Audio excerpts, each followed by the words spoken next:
환자들한테는 그래도 조금이라도 도움이 될까. 이게 외국에서 온 학문이지만은 치료법은 없어요. 외국에서도 치료법이 없는 걸 갖다가 하기 때문에 환자분들도 안타깝고 또 답답하고 이게 날 수 있을까 하는 불안감이 더 커져요. 근데 여기 와서 치료를 받을 때 보면 환자분들이 너무 좋아졌다. 난 이렇게까지 잘 날 줄 몰랐다. 이렇게 말씀하시는 분들 보고서 제가 더 힐링을 받아요. 저는 개인적으로 아까 말씀드렸듯이 잠을 많이 안 자는 사람이에요. 잠도 제 나름대로 일찍 일어나고 일찍 자는 사람이기 때문에 그런 분들이 개인적으로는 이해를 안 가요. 잠이 안 온다? 느낌만 하면 저한테는 이해가 안 되지만은 그런 분들을 이제 봄으로써 해서 아, 잠이 이렇게 소중하구나. 나 일상이 이렇게 소중하구나. 하루하루가 이렇게 나는 소중히 내 자신의 일상을 영위하는구나 하는 비교해서는 너무 죄송한데 그런 환자분들을 보면서 이 하루하루가 얼마나 소중한지 그분의 하루가 얼마나 소중한지 제가 조금이라도 도와줄 수 있다는 게 그 의사로서의 조금이라도 보람된 일이 아닌가 싶어요. 일례로 여기 오시는 분들이 그렇게 불안하고 그 다음에 우울하고 잠 못 자는 사람이 많아요. 그런 분들 볼 때마다 왜 그렇지? 나는 정말 잠이 쏟아져서 죽겠는데 이분들은 어떻게 잠을 못 자서 죽을까? 못 자서 괴로울까? 그런 걸 보면서 이분들한테 조금이라도 도움이 되는 치료가 있으면은 어떻게 해볼까 하는 그런 생각이 너무 요새 많이 들어요. 그래서 제가 지금 이 치료 말고 뭐 다른 치료도 있는 거 알고 있거든요. 그래서 뭐 스네피 주사라든지 이런 게 있더라고요. 근데 스네피 주사는 엄밀히만 해서 자율신경 하고는 좀 틀린 주사입니다. 스네피 주사는 우리 몸이 어떤 자료가 나갈 텐데 뭐 흉추 첫 번째, 두 번째는 우리 몸에서 심장하고 연결되고 그 다음에는 폐하고 연결돼 있고 흉추 두 번째하고 아홉 번째 사이는 뭐 대장이라든지 소화가 연결돼 있다. 그렇게 쭉 척추를 따라서 나와 있는데 거기다가 이제 주사를 하는 거예요. 주사를 하는 건데 거기다 주사를 한들 이게 기능이 이게 여기 피부에다 주사를 한다고 해서 이거에 관계된 기관이 뭐 폐라든지 아니면 심장이라든지 소화기관이 돌아갈까 이 영향을 받아서 돌아갈까 그런 생각을 좀 해요. 근데 어떤 분 진짜 스냅피 비슷하게 주사를 하면은 어떤 사람들은 풀린단 말이에요.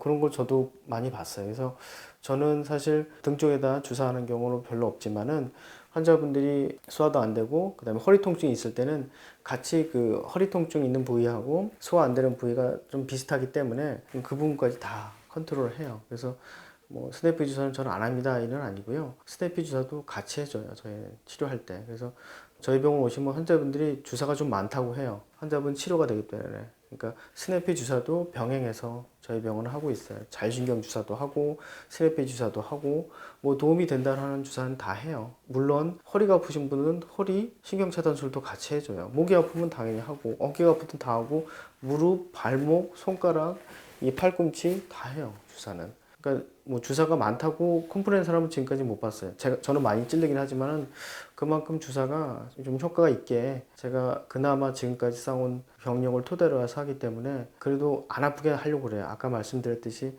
저희가 쓰는 그 바늘의 그 굵기가 상당히 얇아요. 상당히 얇기 때문에 그래도 안 아프게 하려고 이제 주사를 갖다가 하는 그런 연습을 많이 해봤어요. 그래서 환자분들이 주사는 많다고 컴플레인 사람은 없어요. 오히려 제가 주사 많이 놓는 게 아닐까 근데 환자분들은 맞고서 많이 편안해 하시는 것 같아서 또 개인적으로는 환자분들을 도와주려고 하는 치료법이 어느 정도 이 효과가 있지 않나 싶습니다. 제 스냅핏 저도 많이 들어봤는데 네네. 말이 좀 있더라고요. 그러니까 2, 30회 하면은 낫는다. 아니면은 스냅핏 해도 별 효과 없더라. 이런 얘기도 있어요. 근데 우리 등 쪽하고 목 쪽은 진짜 만져보면 딱딱한 부분이 있거든요. 거기에 있는 근육을 풀어주는 소위 말해서 TPI 주사, 통증점 자극 주사하고 똑같은 개념이지 이걸 해서 막 그 속에 있는 관련되어 있는 내장 장기까지 다 고치고 그러는 건 아닌 것 같아요. 근데 진짜로 우리 그 어렸을 때 소화 안 되고 그럼 등 두들기면 소화되듯이 그런 자극을 좀 준다고 생각하지 자율신경 걸린 사람한테 이게 반드시 필요한 주사는 아니에요. 저는 같이 하긴 하는데 이것만 하지는 않아요. 자율신경 주사를 반드시 같이 하죠. 자율신경 주사는 반드시 필요하기 때문에 그 어쨌든 교감하고 부교감이 같이 있는 이 자율신경 체인이 있기 때문에 거기다 주는 거지 스냅피 주사만 하지는 않습니다. 그러면은 스냅피의 한계는 뭐라고 생각하시나요? 스냅피 주사 한계?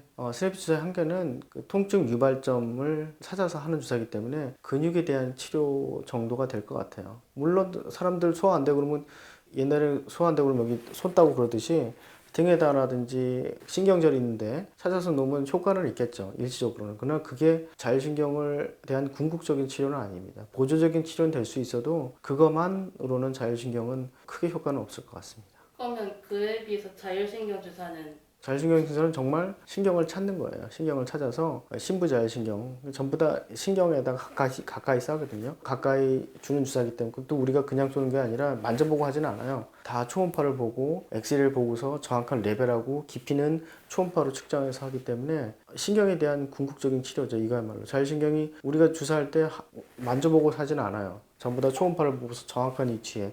또 옛날에는 이 동맥 근처에 지나간다 해서 동맥을 이렇게 쭉 미루고 했단 말이에요. 근데 지금 그렇지는 않아요. 동맥이 이 하나만 있는 게 아니에요. 목에 있는 경추 동맥 이런 것이 하나만 있는 게 아니기 때문에 어떤 사람은 변이가 있어가지고 두 개가 있는 경우가 있단 말이에요. 하나만 누르고 했다가 동맥으로 우리가 주는 약이 들어가면 그때는 큰일 나죠. 그래서 초음파로 하기 때문에 상당히 안정됩니다. 그리고 등에도 주사할 때 저희는 신부자율신경 치료를 할 때도 그냥 하는 것이 아니라 엑스레이를 먼저 레벨을 다 측정을 해요. 첫 번째, 두 번째, 세 번째, 네 번째 다 측정을 한 다음에 그 다음에 초음파로 다시 재확인하고서 들어가기 때문에 상당히 정확한 주사라고 할 수 있습니다.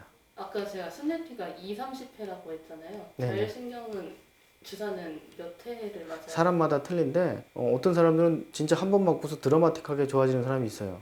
그런 사람들은 제가 기간을 좀 오래 있다가 맞아도 상관없습니다. 그러면 몇 회 맞아요? 몇 회 맞아요? 그런데 저는 권고하는 처분 맞아서 증상이 아주 좋아지면은 기간을 좀 멀리 해서 한 2주나 3주로 해서 2, 3주 만에 한 번씩 해서 5회를 측정하고 그러나 별로 효과가 없을 때는 한 10번 정도를 하고 있어요. 근데 10번 정도도 사이에 기간이 중요하겠죠. 2주에 한 번 맞던, 한 달에 한 번 맞던. 어떤 사람들은 2주에 한 번 맞아가지고 한 5번에서 너무 증상이 호전이 안 된다가 마지막 6번째 증상이 좋아져가지고 그걸로 종결한 적도 많습니다. 그러니까 주사가 몇 회가 아니라 환자분의 어떤 그 병의 이환 기간이라고 그러죠. 그 병이 얼만큼 자율경 실조증이 얼마나 오래 앓았냐. 이게 중요한 거지 몇 회는 사실 큰 문제는 아니라고 생각합니다.